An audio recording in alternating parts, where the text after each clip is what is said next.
All right, so it's been a little bit over 6 months since Insta360 came out with this. This is the X4 camera. It is a 360 camera. We have lenses here on both sides. And most recently, of course, if you guys have seen my video on this one, this is the Insta360 Ace Pro 2. This is their action camera that has the flip up screen like that. I did review this one right here, which is the QCam. This is the Candow QCam 360 camera, also an 8K camera. If you guys haven't seen that video, I'll leave it linked above as well as down below in the video description. And for the most part, when I go on my shoots and I have to grab a 360 camera, I've been grabbing this one, the X4. In this video, I just want to go through some of those main reasons, some of those features of this camera on why I've picked this one over some of the other ones. And as I'm recording this, Insta360 just sent out a Black Friday deal on this camera as well as all their other ones. I believe they're having like 75 bucks off of the X4, as well as a bunch of other deals on the Ace Pro and the Go camera. So I'll leave all of those Black Friday deals down below in the video description. So let's jump right into it and talk about some of the reasons why I will pick up this camera, use this alongside of some of my other ones.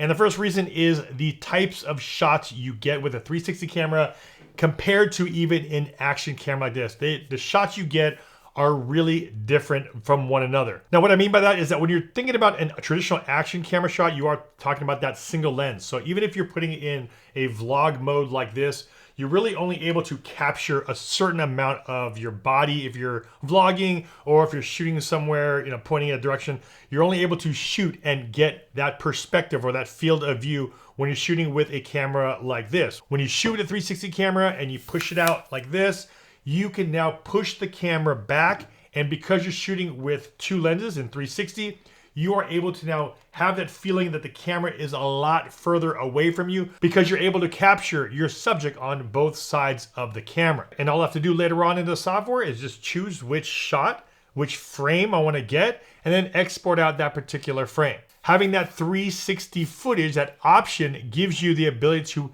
now turn that camera, reframe that camera, and then you're able to export out that particular angle or that particular footage from that 360 capture. The one shot I really like when I'm out there snowboarding with a 360 camera like this is that you're able just to throw this really close to your snowboard, also have it out there to the side. And like I said, you're capturing your full body. You can throw it right next to your board. You can see all of the snow kind of kicking up on it. That's something that's very hard to do with a standard action camera because you have to have that perfect angle every single time with something like this. Where here, you're capturing everything. So all you have to do is point it down towards your boots, have it out there on the side, and you just know that you're able to capture it all. And then I just have to go back into software, reframe it, and export out that particular angle. Next reason I really like the X4 compared to, I would say, some of the other cameras or the other 360 camera on the market, which is this one, which I tested out, which is the Candow QCam, is the size. The size of the X4, as you can see here, much, much smaller. Also a lot thinner than the Candow, which makes it actually a lot more enjoyable when you're out there, especially if this is on a selfie stick and you have to have this thing further away from you. Having a lighter, thinner camera feels so much nicer because it is, of course, easier to hold. And if it's lighter, you don't have any bend or at least minimal bend in your selfie stick. 204 grams, while the Candow QCam comes in at 339 grams. Next feature I really like is the quality. We do have a bump up, an 8K resolution on the X4. Now, it is shooting 8K when you're talking about the entire camera. You're shooting on both lenses, adds up to 8K. You're not actually shooting 8K in a single frame. However, on the previous model, the X3, you're only shooting at 5K, which means when you're exporting out a single frame, it's gonna be a lot less resolution to work with.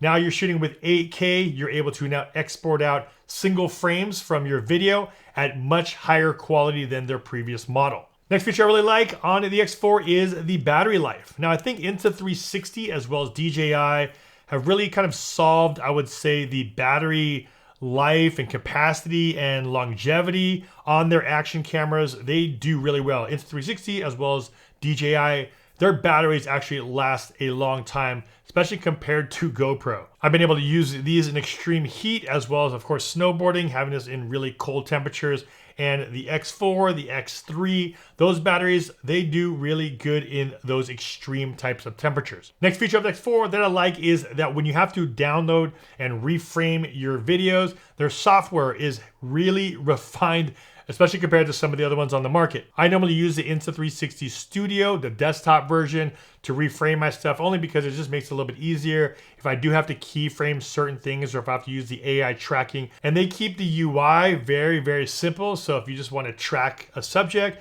you just have to highlight the subject or myself, hit tracking, and it'll just keep you, the subject, in the middle of the frame. I've used some of the other software that are on the market, and this one just seems pretty straightforward. And finally, the last feature I like that they updated is this right here. For those that use your 360 camera in extreme cases or in situations where it might take a tumble, they have these right here, which are little protective lens guards. And now you're able to then put them on top of your camera lens and twist them on. On the previous X3, you would have to use like double-sided tape to tape them onto the camera. Here, you can place them on and just give it a little turn, and there you go. Now, I tried my hardest not to have to use these because you will add a little bit of, I would say sometimes you get a little sun reflection in your footage if you use these protective cases. Insta360 actually doesn't recommend them either if you want the highest quality output. You don't want to put these on again because it introduces the ability to have another light reflection come through this glass and then into the lens. Now, as far as something I'd like to see on their next version, pretty much what I'd like to see on the next version of the Ace Pro as well is internal storage. DJI has been putting that on their action cameras, most recently 40 gigs internal on the Action 5 Pro, which I really like. I was hoping that the Ace 2 Pro would have something internal, but I think that would be the next thing I would like to see also on the 360 cameras or all action cameras or all cameras in general. Some internal storage, that backup storage. And there it is, just a quick little 6-month update on the Insta360 X4. And like I said, they just sent out an email about some Black Friday deals. So if you're looking at getting a 360 camera, you want to save, I think it's about 75 bucks off of this one. And they're having a bunch of other sales and deals on the Ace Pros and the Go 3 cameras.